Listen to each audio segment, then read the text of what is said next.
था पिछली बार? कौन से राजा के बारे में? राजा हर्षवर्धन। सबको समझ में आ गया था? खूब लड़ाई लड़ी थी। कौन कौन से देशों में कौन कौन से राज्यों को जीता था? असम, बंगाल और पूर्वी राजस्थान, है ना? ठीक है, आज हम पढ़ेंगे राजा राजेंद्र चोल। चोर नहीं, चोल। ठीक है, अच्छा। अब राजेंद्र चोल कौन से साम्राज्य के थे राजा?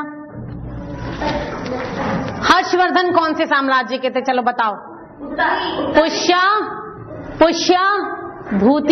पुष्यभूति राजाओं में सबसे ताकतवर राजा हर्षवर्धन थे। अच्छा, अब हम बात कर रहे हैं राजा राजेंद्र चोल की। ये कौन से साम्राज्य के थे? चोल साम्राज्य के, है ना? चोल साम्राज्य के। चोल साम्राज्य की जो शुरुआत थी वो करी थी राजा राज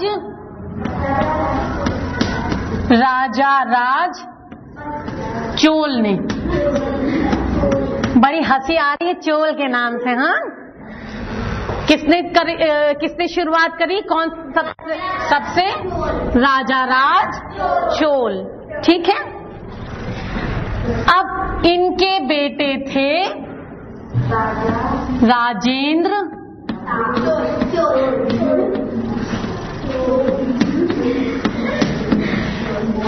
चोल। किसके बेटे थे? राजा राज चोल। अच्छा, अभी तक हमने बात करी थी उन राजाओं की जिन्होंने हमारे भारत की उत्तर भाग में राज किया। अब हम बात करेंगे जिन्होंने दक्षिण में राज किया। तो ये जो चोल साम्राज्य के राजा थे, इन्होंने हमारे भारत के दक्षिणी हिस्से में राज किया। यानी कि राजा राज चोल जो हैं दक्षिण भारत के राजा थे। दक्षिण कौन सा है हमारे दक्षिणी भाग? ये है ना। तो जब राजा राज चोल की मृत्यु हो गई तो राजगद्दी किसको मिली? राजेंद्र चोल की। ये करीब 1000 साल पुरानी बात है। जैसे अगर इस समय 2000 चल रहा हो तो ये सन 1000 की बात है। ठीक है, तो ये राजा राजेंद्र चोल जो है वो दक्षिण भारत के एक बहुत बड़े प्रतापी राजा थे। इनके पिताजी राजा राज चोल जो थे वो भी बहुत ताकतवर थे और उन्होंने भी बहुत सारे राज्यों से लड़ाई करके अपने देश की सीमा को आगे बढ़ाया। सबसे बड़ी बात उन्होंने करी थी राजा राज चोल ने। राजा राज चोल चाहते थे कि हम देखो, अब अपने नक्शे को देखो तो ये हमारा भारत का दक्षिणी हिस्सा है। ठीक है, दक्षिणी हिस्सा, यहाँ पर ही चोल राजा राज करते थे। ठीक, अब इनके 3 तरफ क्या है? हमारे भारत के दक्षिणी हिस्से में ये दक्षिणी हिस्सा है। इसके 3 तरफ बताओ क्या है? पानी है। और क्या है? पानी तो है, सागर है। सागर है, तीनों तरफ खूब बड़े बड़े सागर हैं। ठीक है, तो वो यहाँ राजा राज चोल जो है वो ये चाहते थे कि हम यहाँ पर जो समुद्र में द्वीप है, द्वीप किसको बोलते हैं बताओ? द्वीप किसको बोलते हैं, किसी को पता है? वो हिस्सा जो चारों तरफ पानी से घिरा रहता है। और वहां पर सब लोग, मतलब एक जगह बनी हुई है, सब लोग रहते भी हैं, लेकिन वो घिरा चारों तरफ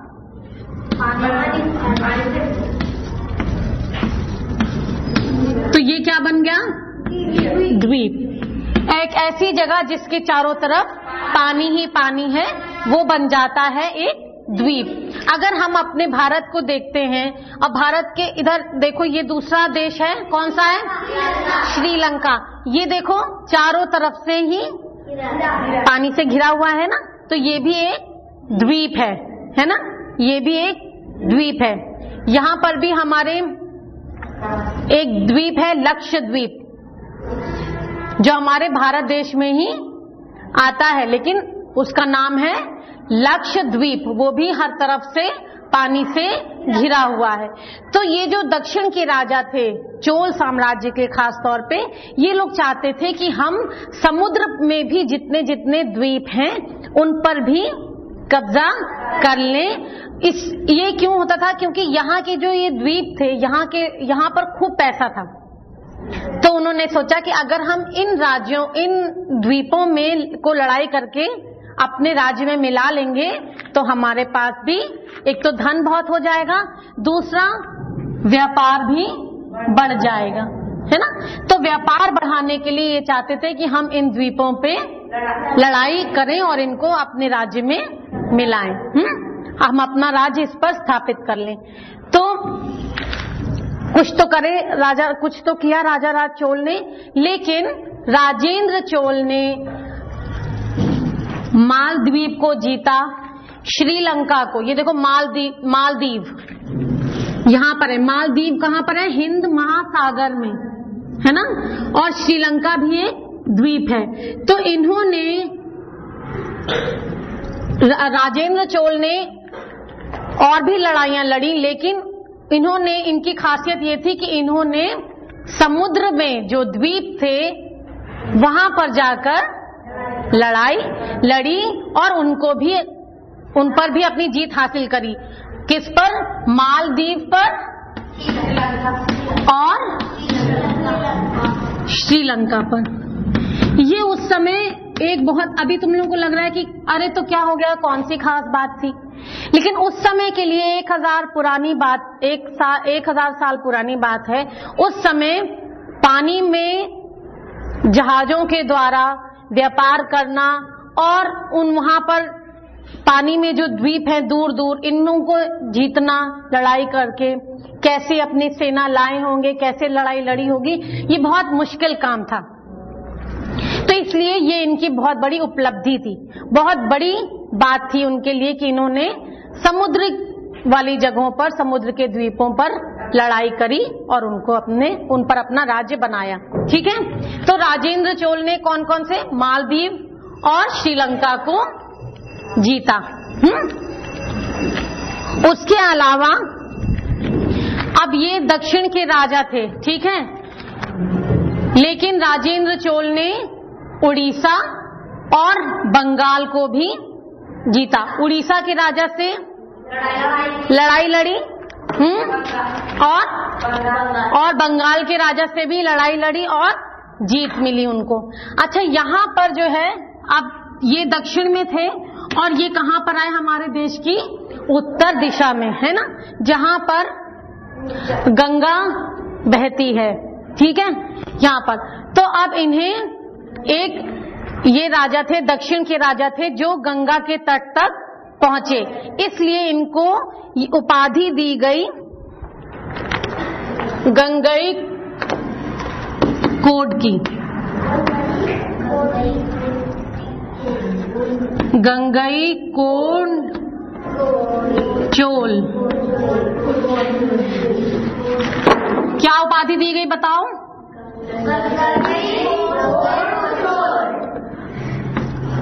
गंगई कोंड चोल। क्या मतलब हुआ इसका? चोल राजा, वो चोल राजा जिन्होंने गंगा के तट पर पहुंचे और वहां पर जीत हासिल कर ली। ठीक है, इस जीत को मनाने के लिए इन्होंने, और इनकी राजधानी कहां पर थी? राजधानी इनकी थी तंजौर। राजधानी थी इनकी तंजौर। ठीक है, तंजौर में एक बहुत बड़ा मंदिर इनके पिताजी ने, जो राजा राज चोल थे, इन्होंने ये वाला मंदिर जिसका नाम है बृहदेश्वरा टेम्पल, बृहदेश्वरा टेम्पल, ये मंदिर बनवाया था और इसमें राजेंद्र चोल ने ये नटराज की मूर्ति बनवाई थी। बहुत सुंदर, आज भी है, तंजौर में देखने को मिल सकती है। ठीक है, ये नटराज है, उनकी मूर्ति वहां पर मंदिर में लगी हुई है। तो ये राजेंद्र चोल ने बनवाई थी। और जब इन्होंने गंगा तट पर पहुंच गए, है ना, वहां के राज्यों को जीत लिया, तो इन्होंने उस चीज को खुशी मनाने के लिए वहीं पर एक और तंजौर के पास अपनी एक और राजधानी बनाई, जिसका नाम दिया उन्होंने गंगईकोंडपुरम। राजधानी का नाम बनाया ना, गंगईकोंडचोलपुरम।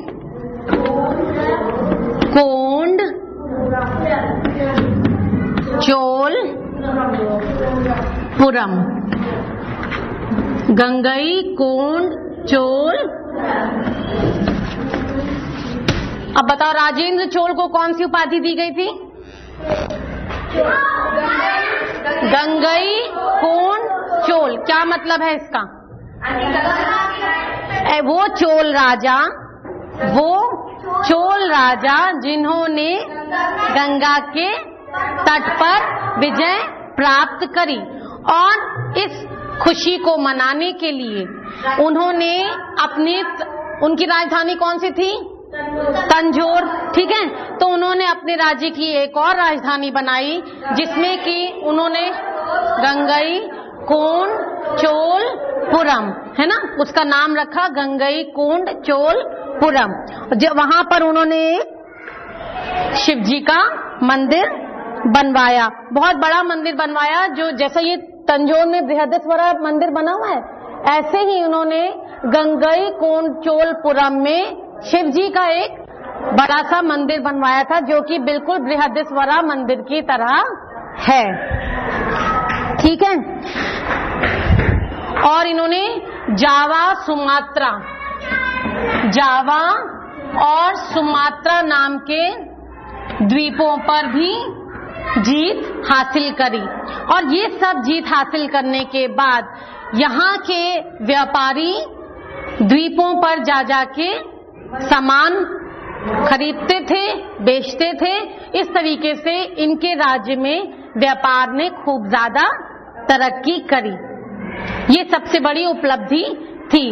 राजेंद्र चोल के समय में बहुत लोगों ने इस व्यापार से बहुत ज्यादा पैसा कमाया और बहुत अमीर बन गए। अच्छा, इनके समय में, अब दक्षिण में, जैसे हम लोग उत्तर में हिंदी बोलते हैं, तो हमारे भारत के दक्षिण में अलग भाषा बोली जाती है। पता है कौन कौन सी भाषा बोली जाती है? कोई बताएगा? हम लोग उत्तर में तो हिंदी। हाँ, तमिल भाषा का नाम सुना है? सुना है? हमारे भारत में दक्षिणी भाग, भारत के दक्षिणी भाग में तमिल, तेलुगु, कन्नड़, ये सब भाषा बोली जाती हैं, है ना। तो वहां पर तमिल भाषा के प्रसिद्ध कवि कंबन, राजेंद्र चोल के समय में प्रसिद्ध कवि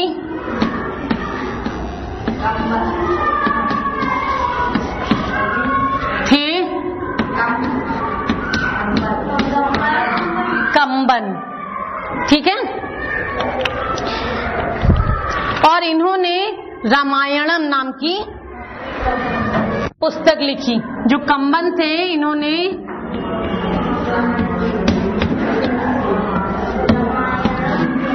कौन सी भाषा में लिखी? रामायणम संस्कृत। Very good. ये इन्होंने संस्कृत भाषा में लिखी। तो यहाँ पर लोग संस्कृत भी समझते थे, लेकिन ये कंबन जो थे वो तमिल भाषा के कवि थे, लेकिन संस्कृत भी आती थी, है ना। तो संस्कृत भाषा में इन्होंने रामायणम नाम की पुस्तक लिखी राजेंद्र चोल के समय में। कौन से कवि थे? प्रसिद्ध कवि कंबन। इनके समय में कई सारी कविताएं और नाटक भी तमिल भाषा में लिखे गए। हाँ, और राजेंद्र चोल जो है शिल्प कला क्या होती है? मूर्तियां बनवाने के, है ना, शिल्प कला इसी को बोलते हैं। पत्थर के, है ना, खुदाई करके खूब सुंदर सुंदर मूर्तियां। तो इस चीज का राजेंद्र चोल को बहुत ज्यादा शौक था और उन्होंने कई सारे मंदिर बनवाए। इसीलिए देखो दक्षिण में, हमारे इधर यहाँ दक्षिण में बहुत सारे मंदिर हैं, बल्कि मंदिरों का राज्य ही कहा जाता है। बहुत सारे मंदिर अभी भी हैं, इतने समय पुराने के। तो इन्होंने बहुत सारे मंदिरों का निर्माण करवाया। अच्छा, बहुत सारे मंदिरों का निर्माण कराया, बहुत सारे मंदिर बनवाए। इसका एक और कारण भी था। क्या कारण था? जैसे आज तुम लोग पढ़ने आते हो तो स्कूल में आते हो, कहीं कोई फैसला होता है या कहीं शादी वाली होती है तो तुम लोग गेस्ट हाउस में जाकर, है ना, ऐसे शादी में जाते हो। लेकिन उस समय में एक मंदिर ऐसी जगह होती थी, मंदिरों में विवाह शादी होते थे, है ना, मंदिर में ही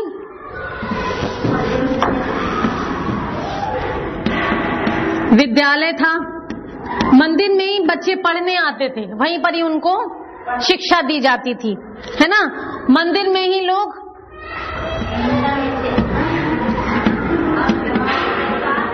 व्यापार भी करते थे, खरीदते, कुछ भी सामान आया खरीदना बेचना भी मंदिर में हो जाता था। लोग मिलजुल कर वहां पर बैठक करते थे, बैठते थे, बातें करते थे, अपनी समस्याओं के बारे में, अपने गांव की समस्याओं के बारे में बातचीत करते थे, है ना। ये सब उनके समय में मंदिरों में होता था। और पंचायती राज एक, हाँ, राजेंद्र चोल के समय में पंचायती राज की शुरुआत हुई थी।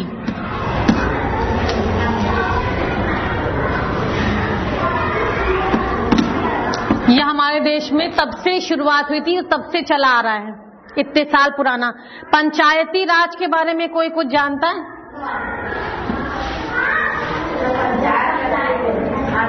कुछ सोचो, पंचायत सब शब्द से कहीं सुना होगा। हाँ, पंचायत का मतलब क्या? बातें करते थे, फैसला होता था। किस बारे में फैसला होता था? प्रॉब्लम, हाँ, कोई प्रॉब्लम हुई, हाँ, और किसी ने किसी को मार दिया, है ना, चोरी कर ली, जमीन हड़प ली, ये सब फैसले कहाँ होते थे? पंचायतों में होते थे ना। 5 लोग बैठ के बात करते थे और जो सरपंच जी होते थे वो फैसला अपना सुनाते थे। तो पंचायती राज का मतलब क्या समझ में आया? जैसे सरकार बनी है हमारे देश में, ठीक है। अब जो सरकार बनी हुई है वो शहरों की समस्या और पूरे देश की समस्या वो सब देखती है, ठीक है। अब शहरों में गांव हैं, गांव में भी कई सारे और छोटे छोटे गांव हैं, तो उनकी समस्या कैसे एक सरकार देखेगी? तो इसीलिए गांव की समस्याओं के लिए पंचायती राज बनाया गया, ठीक है। उसमें पंचायती राज मतलब सरकार का सबसे छोटा रूप, सबसे छोटा हिस्सा कह लो, सबसे छोटा अंग कह लो, सरकार का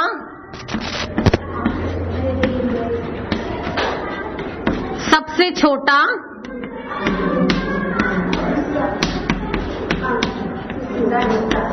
रूप पंचायती राज। इसको उन्होंने कहा कि आप गांव में ही एक पंचायती राज, इसमें कि प्रधान जी बनाइए, वो आप उनको अपनी समस्याएं बताइए और वो सब आपकी समस्याओं को, गांव की समस्याओं को वो हल करेंगे, ठीक है।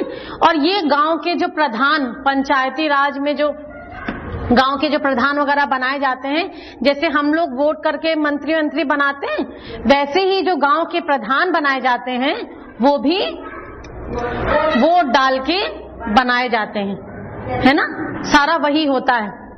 तो ये पंचायती राज, इसकी जो शुरुआत थी वो भी राजेंद्र चोल के समय में हुई थी, ठीक है।